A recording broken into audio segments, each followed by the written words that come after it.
ఇప్పుడు ఎక్సర్సైజ్ అంటే childhood obesity అంటే చిన్న పిల్లల్లోనే కొంచెం లావు కానీ బరువు పెరగడము, వాళ్ళకి చిన్నప్పటి నుంచే షుగర్ రావడము, బ్యాక్ పెయిన్ రావడము, లేదంటే ఎక్కువసార్లు ఫ్రాక్చర్స్ అవ్వడము, ఇవన్నీ కూడా ఎందుకు అంటే మనం ఒక బ్యాలెన్స్డ్ లైఫ్ స్టైల్ దగ్గరికి అసలు పోవట్లేదు.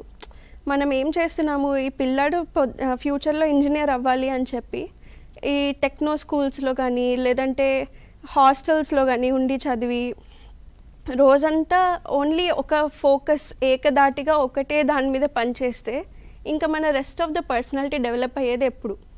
మనకి అసలు ఏం ఇష్టమో మనకు తెలుసా లేదా? ఎస్పెషలీ ఓల్డర్ ఏజ్ అంటే ఇప్పుడు మరీ చిన్నపిల్లలు 8 to 12 అంటే వాళ్ళకి చిన్న చిన్న ఆశలు ఉంటాయండి. వాళ్ళు ఆడుకోవాలి, వాళ్ళు పేరెంట్స్ చెప్పే మాట వినాలి, కుదిరితే వాళ్ళ దగ్గర నుంచి ఐప్యాడో టీవీనో టైం తీసుకోవాలి, మొబైల్ తీసుకోవాలి, ఇట్లాంటివి ఉంటాయి. కానీ 13 to 14 years అప్పుడు అట్లీస్ట్ మనకి అర్థం అవుతూ ఉండాలి మనకి ఏమి ఇష్టం, మనకి ఏది రైట్, మనకి ఏది రాంగ్, మనం ఎంతవరకు ఏం చేయాలనుకుంటున్నాము కొంచెం కొంచెం తెలుస్తూ ఉంటుంది.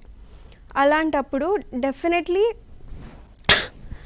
మనం మిగతా హాబీస్ అన్నీ ట్రై చేయాలి. మనకి ఏం ఎక్సర్సైజ్ అంటే ఇష్టం, మనకి ఏ ఆట అంటే ఇష్టం, ఏమి డాన్స్ అంటే ఇష్టము, అన్నీ ట్రై చేస్తూ ఉంటేనే మన పర్సనాలిటీ అనేది డెవలప్ అవుతుంది.